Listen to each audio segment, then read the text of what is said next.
Aska from Indonesia. Assalamualaikum warahmatullahi wabarakatuh, Sheikh. Alaikum salam wa barakatuh. Yes, my question is, what is the meaning and the significance of the name Allah? Is it true that it's the greatest, the most magnificent name of Allah among all His beautiful names? And what's the difference from the name Rabbun? Jazakallah khairan. Wa jazak. I highly recommend that you watch my series on the beautiful names of Allah, where I explain the meaning of the word or the name Allah and the name of Ar-Rabb. And that would, inshallah, increase you in knowledge and make you more acquainted with the beautiful names of Allah. As for the name Allah, this is known in Arabic as alam. It's a name that all other names point to.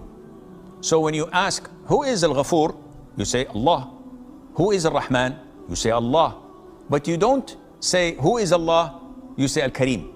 You don't identify Allah by mentioning one of His other names. Rather, it is the cornerstone of all beautiful names of Allah, the Almighty Azza wa Jalla.